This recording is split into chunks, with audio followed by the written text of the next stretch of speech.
Histoire de chez nous, aujourd'hui, Romainville.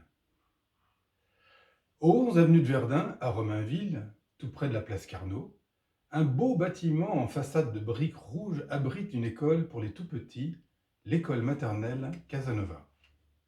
Elle date de 1952, quand la commune avait un besoin urgent d'établissements de ce type. Avec les nouvelles familles arrivées à la cité Marcel Cachin en 69, on lui rajoute même 2 classes provisoires. 2 ans après, on la surélève au-dessus de la loge. Mais revenons à Daniel Casanova. Les jeunes enfants qui fréquentent la maternelle n'ont pas l'âge pour connaître son histoire, ni même pour l'avoir entendue. Il faut remonter plus de 75 ans en arrière pour la situer, puisqu'elle se passe pendant la dernière guerre mondiale, en France, quand les armées nazies avaient envahi notre territoire. Quand l'État français avait déclaré forfait devant l'avancée des troupes de Hitler, quand Pétain venait d'accepter une politique de collaboration avec l'Allemagne. Certains et certaines se sont alors levés, continuant le combat, mais dans l'ombre, au risque de leur vie. Parmi eux, une jeune femme de 30 ans, déjà rompue aux combats syndicaux et politiques, Daniel Casanova. Avec l'interdiction de son parti, le Parti communiste français en 1939, et l'invasion allemande en 1940, elle passe dans la clandestinité pour continuer la lutte.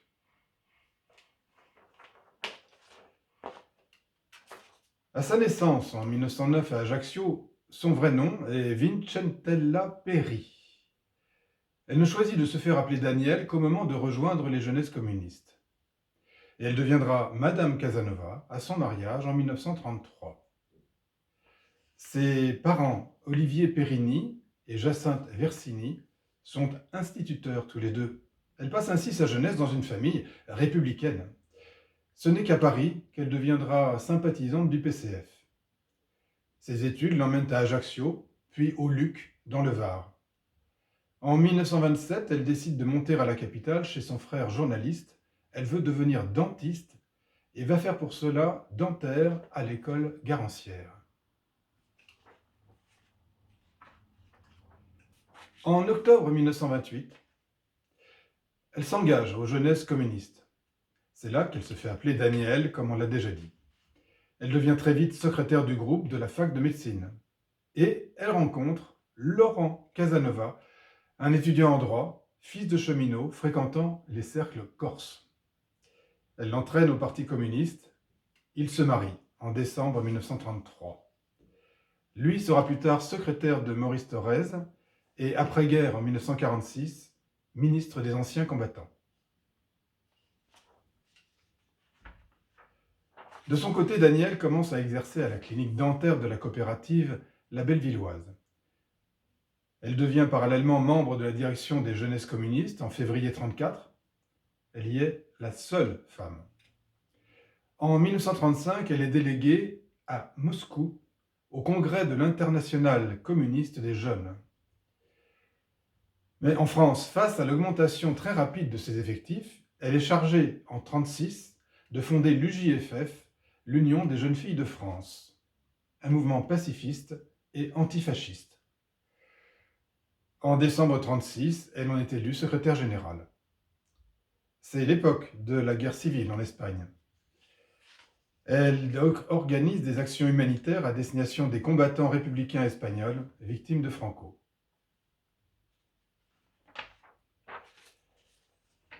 Conséquence de l'entrée en guerre et de l'alliance du moment entre Staline et Hitler, le PCF est interdit en septembre 1939, ce qui pousse Daniel dans la clandestinité. Elle continue le combat, mais dans l'ombre. Avec des femmes de l'UJFF, elle organise la liaison entre les dirigeants nationaux et les militants clandestins à partir d'octobre 1940. Elle met en place des comités féminins en région parisienne et en zone nord.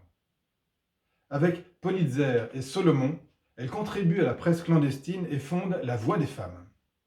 Elle organise avec d'autres les manifestations des 8 et 11 novembre 1940 contre l'arrestation du professeur Langevin, dont une cité et une école portent le nom, à Romainville, puis celle du 14 juillet 1941. Et le 15 février 1942, Daniel est arrêté à Paris par les brigades spéciales. Elles venaient ravitailler dans leur plan que Georges Politzer et sa femme Maï, mais ils viennent eux-mêmes d'être arrêtés et les inspecteurs n'ont qu'à l'accueillir à son arrivée.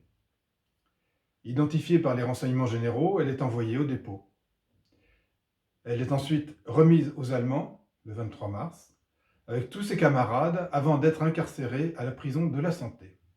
Maintenue au secret, elle réussit pourtant à transmettre des nouvelles. Elle communique par le vasista avec Politzer qui est emprisonné dans une aile en face. Elle est punie et envoyée au cachot. On la transfère au fort de Romainville le 24 août. Et même là, elle continue de militer. Elle organise des manifestations clandestines. Elle publie à l'intérieur du fort, le Patriote du fort de Romainville. Un journal écrit et recopié à la main, dont quelques fragments nous sont parvenus. Après 5 mois d'internement, le 22 janvier 1943, c'est le départ en camion pour Compiègne, destination finale, Auschwitz. Le convoi sera presque exclusivement composé de politiques. C'est celui qu'on appellera le convoi des 31 000. Mais à ce moment-là encore, Daniel Casanova mobilise ses camarades. L'une d'entre elles est enceinte de 6 mois. Elle lance le mot d'ordre de refuser de monter dans les camions tant que la jeune femme restera sur la liste des déportés. Le commandant du fort et les soldats finissent par obtempérer. Et Marcel Bastien, 21 ans seulement, pourra accoucher de son bébé 3 mois plus tard à l'hôpital du Val-de-Grâce dans le 5e.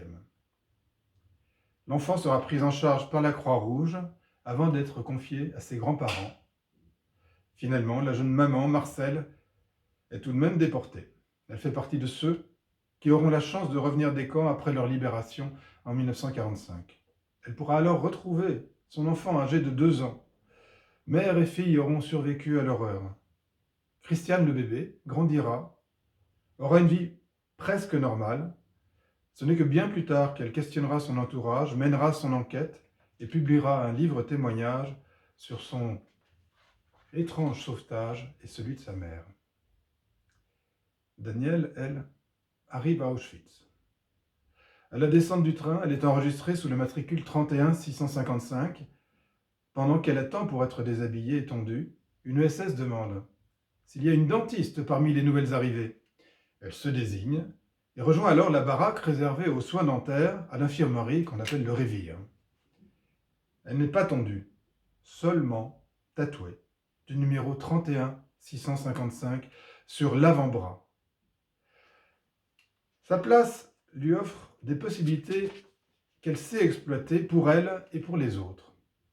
Par les capots des différents commandos, par l'administration des Révires, elle arrive à placer ses camarades dans des conditions un peu moins atroces. Tout au début, elle réussit à faire admettre Maï Politzer comme médecin, puis une douzaine d'autres comme infirmières.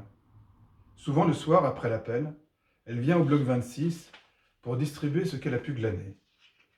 Du pain, un lainage, quelques cachets de charbon pour les dysentriques, trop peu, mais c'est sans prix. Jusqu'au bout, elle restera fidèle à ce programme. Vient le mois d'avril, avec l'épidémie de typhus endémique à Birkenau qui prend une tournure effrayante. La mortalité passe de 300 décès par jour à 500. Les SS ont une grande peur du typhus pour eux-mêmes et ils ont pris le soin de se faire vacciner. Pourtant, le 1er mai 1943, Danielle est prise d'une fièvre violente. Le médecin-chef SS l'a fait inutilement vacciner, bien trop tard quand la maladie est déjà déclarée. Et Daniel Casanova meurt dans la nuit du 9 au 10 mai 1943. Sa mère, restée en Corse, n'apprendra le décès de sa fille que 5 mois après, par une lettre de Marie-Claude Vaillant-Couturier, écrite en juillet. Aujourd'hui, la sépulture familiale se trouve en Corse, à Vistal, à un petit hameau de Piana. Son nom est gravé sur une stèle qui domine la mer, érigée en sa mémoire. Chaque année, une cérémonie vient lui rendre hommage. Et partout en France, son souvenir est également présent aujourd'hui. Des dizaines de rues, d'écoles, d'hôpitaux portent son nom. Celui de Daniel Casanova, 1909-1943, l'ancienne dirigeante de l'Union des jeunes filles de France, l'ancienne résistante déportée, l'ancien matricule 31 655 à Auschwitz. À Romainville, une statue monumentale de pierre blanche est érigée sur le côté de l'église Saint-Germain. Elle avance fièrement vers la place et le square Paul de Kock, rappelant aux passants la volonté et la détermination qu'elle a exprimée dans tous ses combats, ainsi que le dévouement dont elle fut capable tout au long de son parcours, en temps de paix comme en temps de guerre.